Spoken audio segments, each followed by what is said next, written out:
ఏంటి? కనీసం దేవుడు అంటే భక్తి లేదు, భయం లేదు, కేవలం మీకు రాజకీయాలు మాత్రమే. ఎంత అంటే మీ అన్నీ కూడా ఫెయిల్యూర్సే. మీరు కానీ సవిత గారు కానీ మీ శాఖ మీద మీకు ఒక పట్టు లేదు, మీ శాఖలో ఏం జరుగుతుందో మీకు తెలియదు. మీ శాఖ ద్వారా ప్రజలకి, మిమ్మల్ని నమ్ముకున్నటువంటి వాళ్ళకి న్యాయం చేయాలి, ఆ శాఖలో న్యాయం చేయాలి అన్నటువంటి తపన లేదు. కేవలం జగన్మోహన్ రెడ్డి గారిని తిట్టాలి. ఎందుకు? మంత్రి పదవి ఇప్పుడు షఫలింగ్ ఉంది, రేపో మాపో షఫలింగ్ ఉందని అంటున్నారు. ఏదైతే మంత్రి షఫలింగ్లో ఒకవేళ ఎక్కడ మంత్రి పదవులు పోతాయని మంత్రి పదవులు పదిలం చేసుకోవడం కోసం ఇష్టం వచ్చినటువంటి అవాకులు చవాకులు జగన్మోహన్ రెడ్డి గారి మీద వీళ్ళు పేలుతున్నారు. వీళ్ళు అంటారు జగన్ గారు అంటే స్క్రిప్ట్ చదువుతున్నారు. సంజయ్ రెడ్డి, ఏ రోజైనా స్క్రిప్ట్ లేకుండా నువ్వు మాట్లాడవమ్మా? స్కూల్స్ స్క్రిప్ట్ చూడకుండా ఎన్ని స్కూల్స్ చెప్పగలవా? మన డిపార్ట్మెంట్లో ఎన్ని ఉన్నాయి? Tribal welfare department.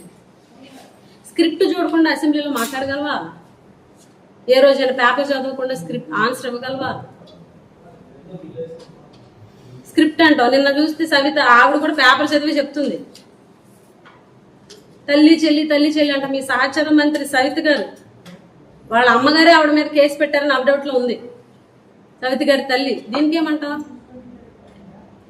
కాబట్టి నోరు అదుపులో పెట్టుకొని జగన్మోహన్ రెడ్డి గారిని ఉద్దేశించి మాట్లాడేటప్పుడు నోరు అదుపులో పెట్టుకొని మాట్లాడితే మంచిది. ఏదైతే మేము ఈరోజు క్వశ్చన్స్ చేసాం, మీడియా ముందుకు వచ్చి లబోదిబో అనొద్దు దయించి. మీడియా ముందుకు వచ్చి మేము అడిగిన క్వశ్చన్స్కి ఆన్సర్ ఇవ్వండి. మీ డిపార్ట్మెంట్లో కానీ, ఈ సస్పెన్షన్స్ విషయంలో కానీ, మీరు వేధించినటువంటి కస్తూర్బా స్కూల్స్ ఎవరైతే వాళ్ళని టెర్మినేషన్ చేసిన విధానం కానీ, వీటన్నిటి గురించి మీరు వచ్చి ఆన్సర్ ఇవ్వండి. ఈవిడ ఎన్ని అబద్ధాలు ఆడద్దంటే, ట్రైబల్ వెల్ఫేర్లో అప్పుడు ఆ మధ్య 11 మంది చనిపోయారంటే ఈవిడ ఏమందండి? మీడియా ముందుకు వచ్చి, మీడియా మిత్రులు అందరూ ఇక్కడ ఉన్నారు కదా, 11 మంది చనిపోయారంట. ఎక్కడ చచ్చిపోయారు మాకు తెలియదు అన్నారా? వీడియో కూడా ఉంది మా దగ్గర అన్నారు కదా. అసెంబ్లీలో, కౌన్సిల్లో ఎమ్మెల్సీలు క్వశ్చన్ అడిగితే ప్రభుత్వం ఇచ్చినటువంటి ఆన్సర్ ఎంతమంది చనిపోయారని, 11 మంది చనిపోయారు అని, 11 మంది గిరిజన విద్యార్థులు చనిపోయారని కౌన్సిల్లో ఇచ్చినటువంటి ఆన్సర్. వీళ్ళు అబద్ధాలు కాబట్టి ఏంటి చెప్పింది మీడియా ముందుకు వచ్చి? ఇప్పటికైనా సబ్జెక్ట్ ప్రకారం మాట్లాడండి, అంతేగాని ఇష్టం వచ్చినట్టు మాట్లాడదు. మీరు ఒకటి మాట్లాడితే మేము వచ్చి 100 మాట్లాడతాం. బోల్డ్ ఉన్నాయి, ఇంక ఇవి చెప్పినవి తక్కువే, ఇంకా చాలా ఉన్నాయి. మీరు మీడియా ముందుకు వచ్చి అవాకులు చవాకులు పేలినంత కాలం ఇంకా ఇంకా ఇంకా చాలా ఉంటాయి.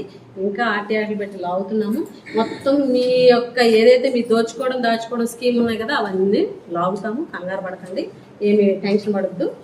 సో కాబట్టి ఇప్పటికైనా మంత్రులు, ముఖ్యంగా మహిళా మంత్రులు, హోంమంత్రి గారి దగ్గర నుంచి, బీసీ వెల్ఫేర్ మినిస్టర్ దగ్గర నుంచి, ట్రైబల్ వెల్ఫేర్ మినిస్టర్ వరకు ఈ 3 మంత్రులకు ఒకటే పని. అక్కడ ఇచ్చినటువంటి స్క్రిప్ట్ వచ్చి మీడియా ముందు యాక్ట్ చేయడం, చదవడం, అంతే తప్ప నిజాలతోటి పని లేదు, వాస్తవాలతో పని లేదు. ఒకటే అబద్ధం.